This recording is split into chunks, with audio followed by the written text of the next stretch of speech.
And she had the courage, I think, to stand as a town councillor.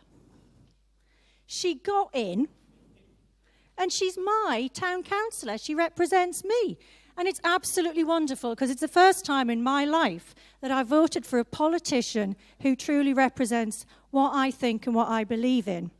And I think you'll find that you would probably feel the same if she was your councillor. Now then, so one of the things that Linda has been dealing with in Glastonbury is the transition town movement. But Linda has a particularly interesting spin on the transition town movement, in that she's not interested in any reasons or anything. It's just because she believes that something's right. And we have here an example of her work, the Glastonbury bag. It's not me personally. But that Glastonbury is part of the thing about just doing things because it's a good idea, because it makes sense. So I'm going to put this bag down next to this other person. Ladies and gentlemen, please give a really warm welcome to Linda Hull.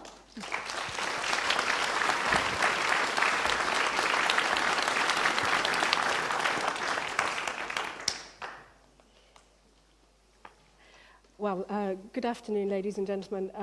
I'm delighted to be here. I'd just like to say thank you very much to Andy and Sheila for inviting me to be here today. I have to say it is a bit of a step out of my comfort zone, but they encouraged me to be bold, and that reassured me that you would be keen to hear about the transition movement. So the last time I was here up on this stage was about 3 months ago, when we staged an amazing event called Somerset in Transition. And that drew people from all over the county who have been interested and involved in starting their own transition initiatives. So it's great to have another opportunity to speak about the transition movement. And I'm just wondering, is there anybody in here who's heard of the transition movement? Oh wow, there's loads of hands, okay. And are there any transitioners in the room?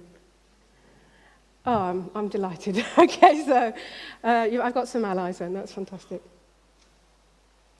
The transition movement, I mean, it's a big subject really, and it really starts where Ian left off this morning. I'm sure there are many of you who were here this morning to hear Ian's talk. And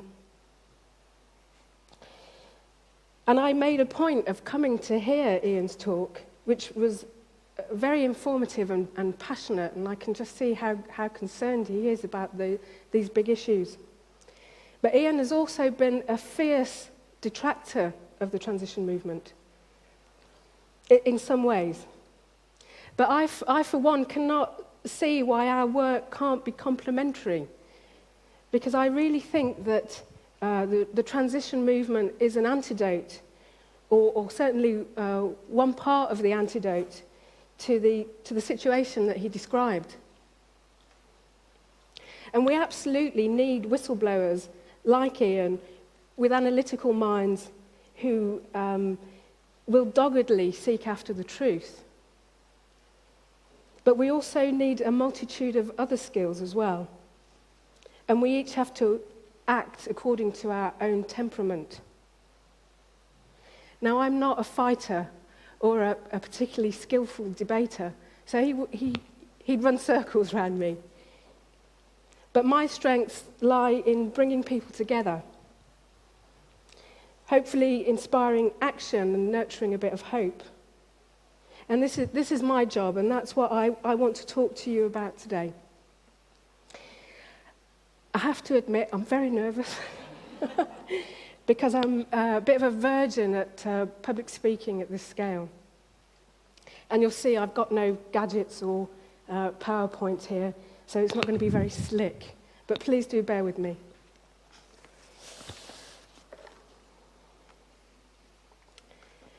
So as I said, transition is a big subject, and I thought if I was to say something a bit about my own journey towards it, it might help set the scene for you. I've lived in Glastonbury now for about 7 years. I came here from Bristol because I'd had enough of city life, really. And I have to say, sometimes I feel a bit out of place here, because I'm a practical, down-to-earth kind of girl, and sometimes I think I'm not twinkly enough, or not rainbow enough, or not new agey enough. But I really appreciate that we've got this diversity in our town.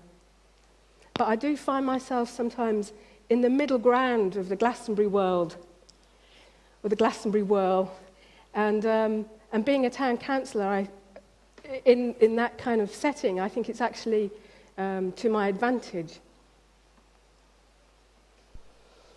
So much of my education and worldview has come from travelling.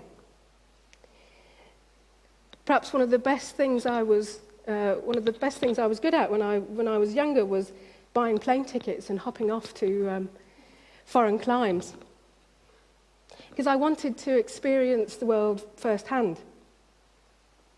And it certainly opened my eyes to some of the ways of the world.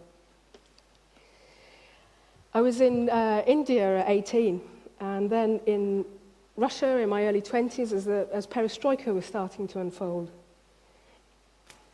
I travelled through some of the poorest countries in Africa as a tour guide, believe it or not. And I was briefly in Bosnia as the war was going on there. And I have to say that after these kinds of experiences, I really was on a search for some solutions. So then I spent a year in the United States, in the backwoods, under the radar, actually, visiting lots of eco-villages. And there I met natural builders, permaculturalists, people experimenting with new ways of living. And I also spent some time wandering around in the outback of Australia, working on organic farms. So early in the 90s, I started to train as a broadcast journalist because I was interested in stories and in travelling. But I have to say, it didn't take long for me to realise, or at least to feel, that the media was more like Chinese whispers, actually. And that realisation, plus my own knowledge, gathered from travels beyond the boundaries of my hometown, which in fact is Birmingham, which maybe the fluoride has got something to do with it. I ditched the media and switched to environmental education and trained in community development. And as I mentioned, I arrived in Glastonbury in around the millennium and became involved in sustainable tourism. But in the last couple of years, I've really felt the need to kind of get back involved with community activism. Because I saw the crisis on the planet getting even more intense, but I didn't see people, and particularly local leaders, let's say, responding with any of the necessary kind of foresight that I really feel was necessary if we're going to weather the storms that do seem to be gathering on our horizon.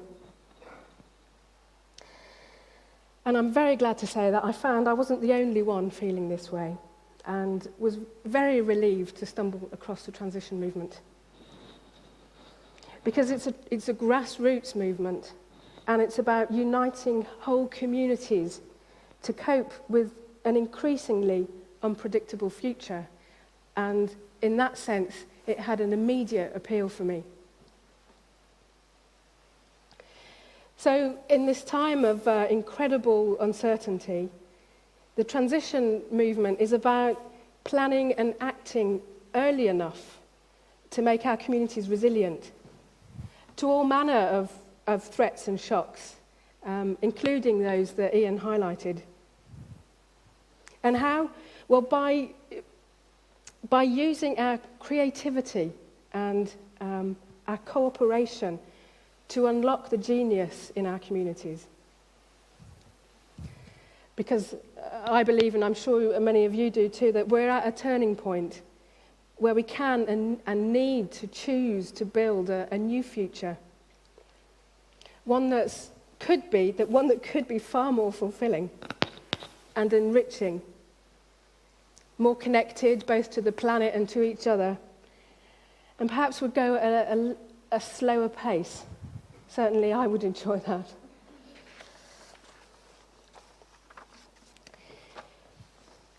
So, the transition movement is based on permaculture, and for those of you that are not familiar with that term, it's a design system for sustainable human settlements, and it's probably the best thing to have come out of Australia in the last while. And 3 tenets which underpin permaculture are earth care, people care, and fair share. And I think that this, and the transition movement is based on, I did mention that, based on permaculture. And I think that this foundation on ethics and solutions goes a long way to explain the spread of the transition movement like wildfire throughout the UK and beyond. But at the last count in England, I think I'm right in saying, there were 83 official transition initiatives with another 800 more communities in this country, in the United Kingdom, mulling over the ideas and weighing up whether it's the right thing for their community to embark on. And that includes cities like Bristol, Brighton, Bath, Exeter, some of the islands like the Isle of Wight and Man and Scilly, individual London boroughs, and then whole districts like the Forest of Dean. And I think that this amazing growth is because it's focused on solutions. And it's also about how we can help ourselves. You know, not waiting for government or technology to sort it out for us. And kind of reflecting again on Ian's talk this morning, perhaps it's actually the government and technology that have got it in for us. And it's about freeing ourselves from those influences. So I like to propose that the transition model offers a process for catalysing dialogue and activity in our communities so that we can start to take care of ourselves. And really it starts with urging us to start by asking questions. You know, where does our food come from? And what's in it, for that matter? Where does our water come from when we turn on the tap? And what's in that? Where does our power come from when we flick the switch? And what are the impacts of the different ways of generating power? So it asks us to reconnect with how our daily needs get met. And then it asks us to pay attention to the answers. And it asks us to evaluate how resilient do we feel in the light of some of those answers. And actually it can be quite a shock to realise how disconnected we've become from meeting our everyday needs, how distant the supply chains are, how much we take for granted, and how vulnerable we've become.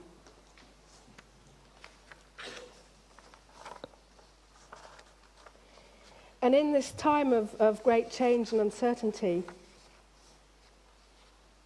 and great confusion, there's certainly not much you can be sure about these days.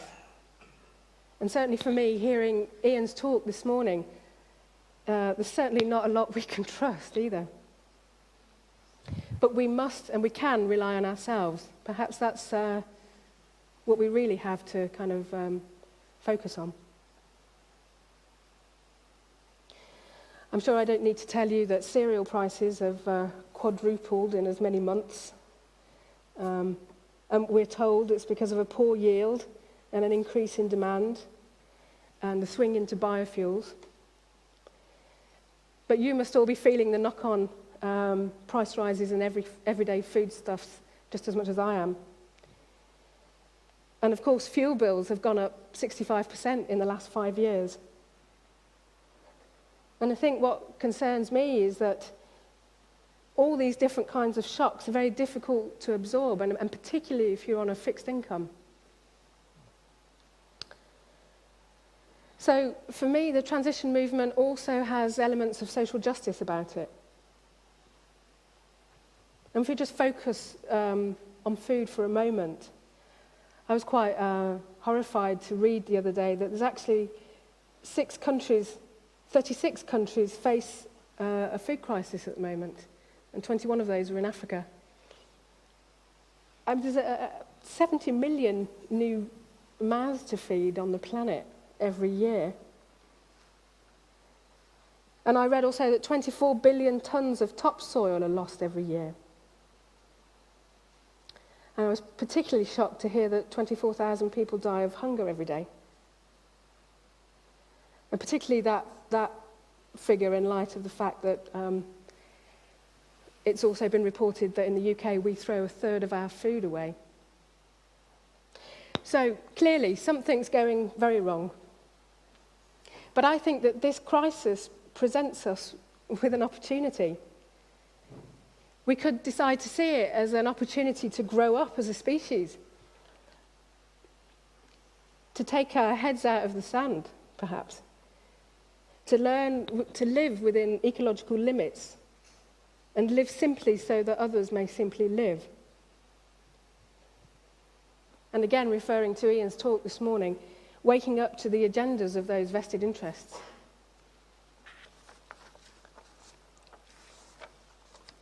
So if we do accept that there are limits to growth on a finite planet, then it follows that we can't go on consuming like there's no tomorrow. And globalisation and the corporate world have made passive consumers of most of us. And it's also trying very hard to disempower the rest. So clearly, I think it's an evolution in consciousness is what's needed. New ways of being human. We need to remake our world and our relationship to it. And I read on the Symposium website that the crop circles are saying the same thing.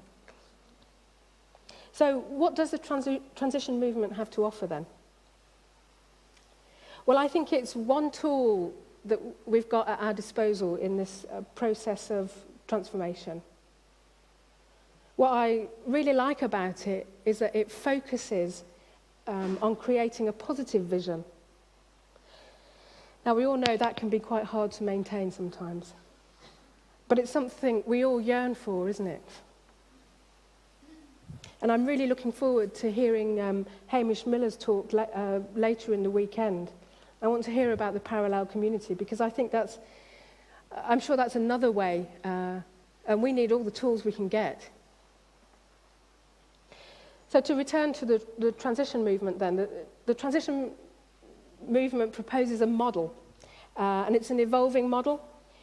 It's evolving all the time depending on the location and who gets involved, who turns up. And it's right to say that it has very much started with an emphasis on the twin drivers of peak oil and climate change. But most of us here in Glastonbury are signed up to the notion of transition anyway. I personally, I feel that regardless of the reality or not of peak oil or climate change, we need to wake up anyway. Not least for all the reasons that Ian mentioned. I personally don't feel the need of these kind of external imponderables to support my action in the world. Because this transition is happening anyway, isn't it? The ground is certainly shifting under our feet, or certainly that's how it feels to me. We all know that business as usual is pretty bankrupt. But I think we need to learn to ride the wave rather than be engulfed by it.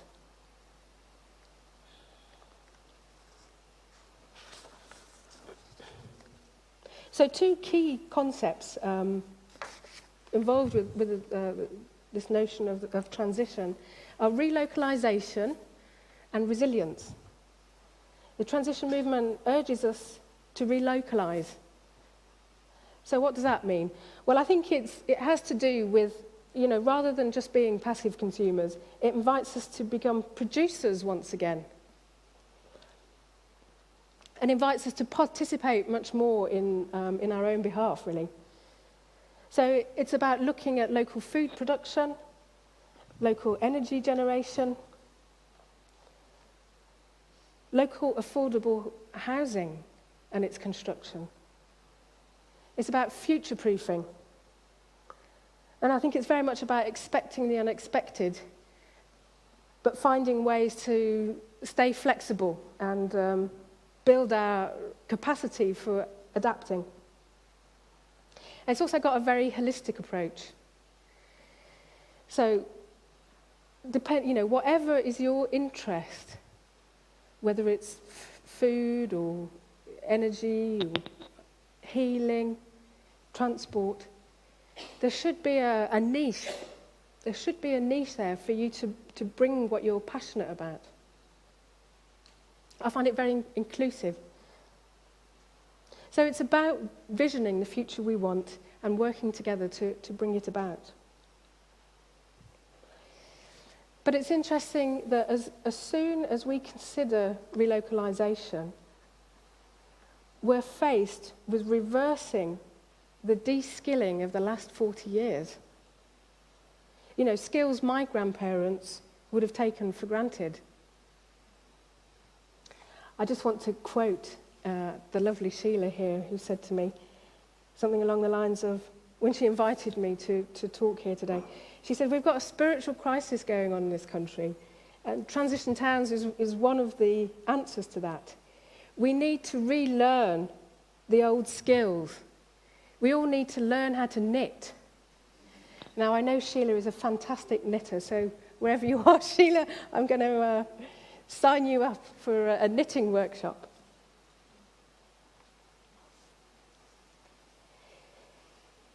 And this transition, one of my favourite sayings, is that it's not a spectator sport.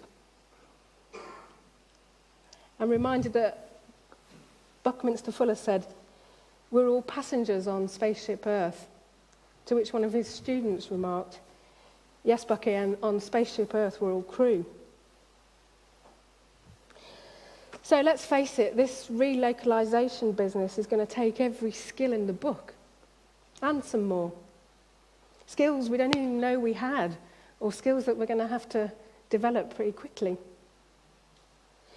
And we all have a very unique part to play. Maybe you're a fantastic gardener. Maybe you've just got those green fingers.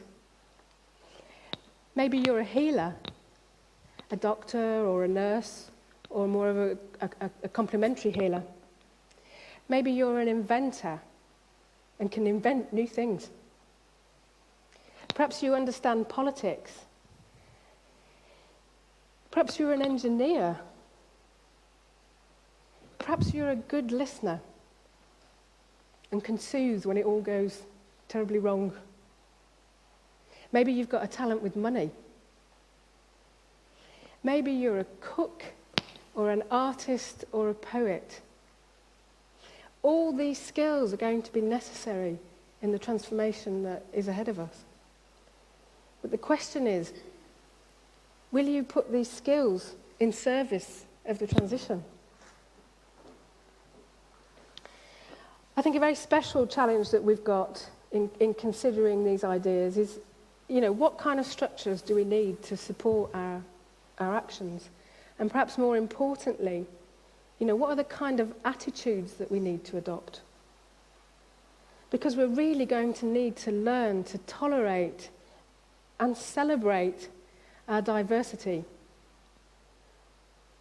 both of viewpoints, and motivations and the types of action that we're called to take, a skill to take. And for sure, we're going to have to learn to deal very creatively with conflict as part of the transformation process.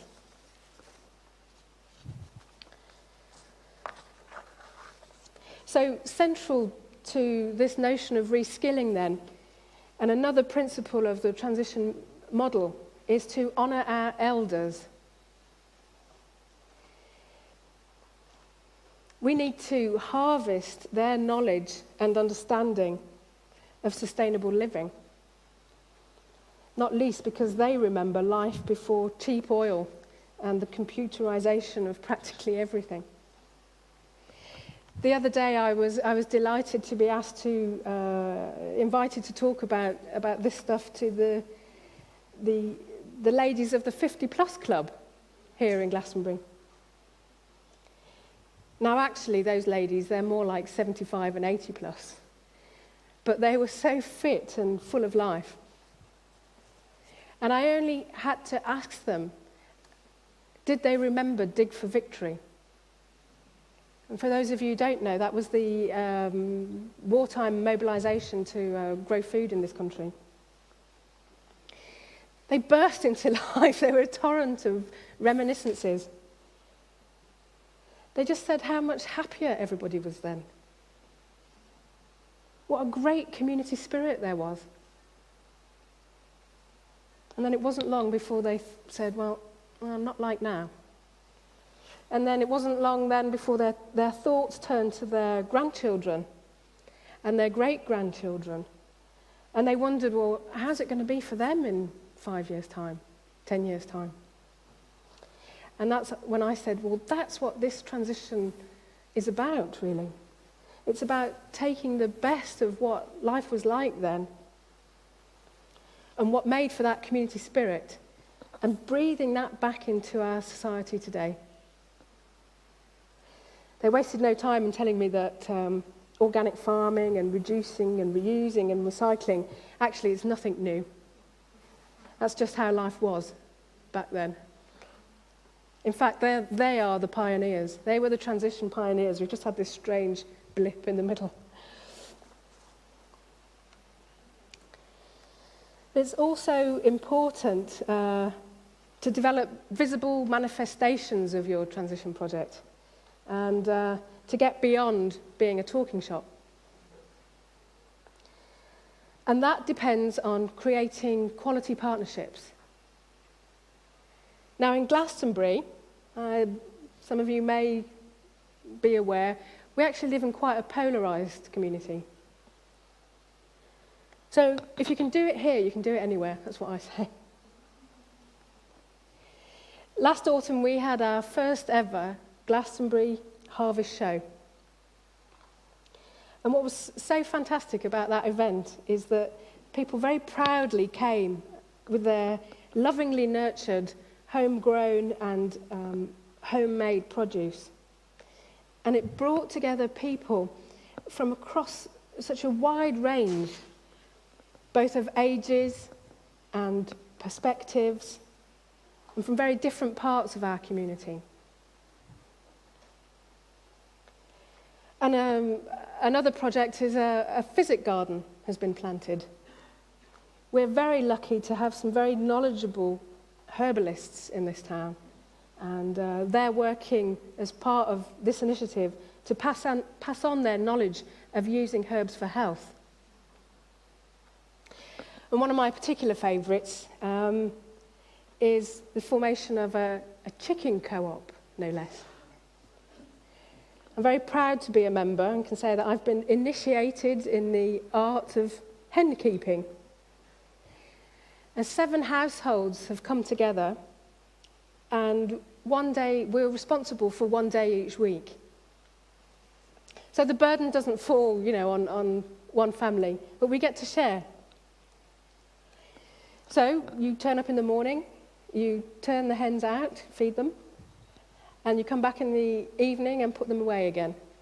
And the wages are the eggs that got laid that day. And I'm delighted that they've started doing it now. It's been a quiet period of time there. We were like, come on, come on. But now, certainly 2 and maybe even 3 are laying, which is fantastic. And we built the coop over a couple of weekends using all recycled and reclaimed materials. And I have to tell you that we had a ball in the process. And yes, this is Sheila's favourite. This was another partnership project, the Glastonbury bag, together with the Chamber of Commerce and our local scrap store and St Margaret's Hospice and local retailers. We came up with a wide range of Glastonbury bags. Everything from recycled bags made from scrap materials to DIY sew-your-own kits, to the all singing, all dancing Glastonbury bag souvenir bag that hopefully you'll see on sale in some of the shops this weekend. Now, these steps may sound small, but they represent a start. And you know what they say about journeys of 1,000 miles. How am I doing for time?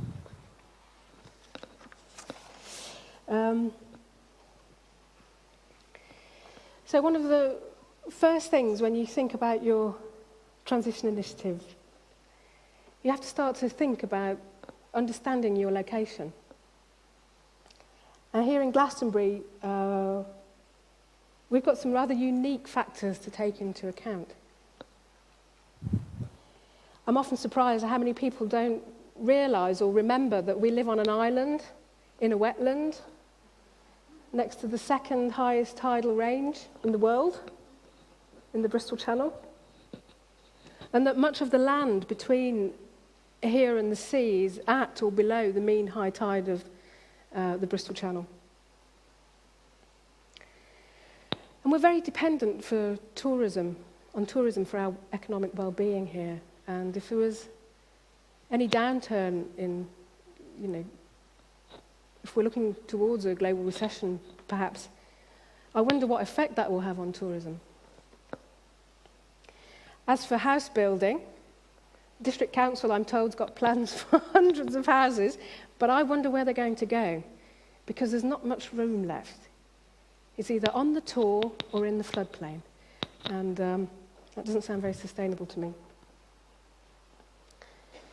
And lots of our youth leave for the cities, to have any prospect of university education or job prospects. And we're not alone in this community with a trend in the whole country of an ageing population. So that's quite an interesting baseline when you think, what kind of Glastonbury do we want in the next 20 years? And I don't know if it's purely synchronistic, but our district council, in fact, is engaged in its own planning process for the next 20 years and is seeking the visions of residents on exactly these same issues. Now, even they are conscious of the uncertainty we're facing these days. And they're keen to get involved with groups like ours, active in our communities, and thinking maybe about the need for a plan B. Sorry. So Vandana Shiva said that the uncertainty of our times is no reason to be certain about hopelessness. And as you can probably tell from what I've said about Transition Glastonbury, we're definitely in our infancy and definitely learning on the job. And the challenges are large and small. And for sure, this relocalisation won't be achieved overnight. But in the last year, we've made new friendships and we've built trust across the generation gap and between previously divided parts of our community. And I think if that's all we ever achieve, then so far it's been worth it. So for me, at the moment at least, the transition movement offers the most relevant and accessible vehicle for creating sustainable communities. It's a vibrant grassroots network across the country, united by a vision of relocalisation, resilience and responsibility, which is empowering and reinforcing each other. And I think that that's a tremendously powerful force for change. As we face an increasingly unpredictable future, we really need to develop our resilience to shocks. Now, whether these are natural consequences or whether they're being manipulated, the effects on us are the same. Here in Glastonbury, we're particularly susceptible to flooding. We're all affected by rising food and energy prices, the credit crunch, the housing market crash, the recession, the deepening conflicts over resources. All of these could impact on our lifestyles, which may be more vulnerable than we like to think. So in conclusion then, I'd just like to say that in my preparation for this talk, I came across a quote from the actor Robin Williams, who said, "We used to be hunter-gatherers, and now we're shopper-borrowers." Surely this isn't the end of the line. Surely shopper-borrowers are not the best we can become. It's surely up to us. Because if not us, then who? And if not now, then when? I really think that the multiple challenges that we face are probably going to be the crisis that will facilitate our evolution, that leap. I can't help feeling that humanity is entering, if we're not already deep in there, the cocoon of transformation. And it may be a difficult and messy dissolution. But what I like about the transition movement, it says, if we use our imaginations and we bring our wholeheartedness and we roll up our sleeves and we listen and we learn from each other, then surely that butterfly has got to emerge. So on that note, I'd just like to invite you to join us on this journey of transition. Thank you very much.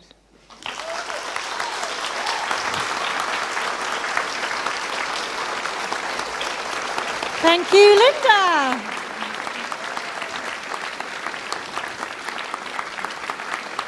Thank you.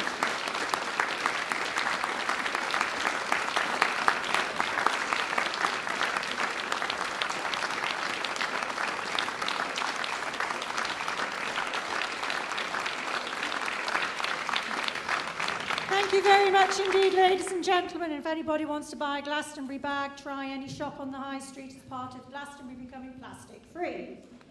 Now then, don't go too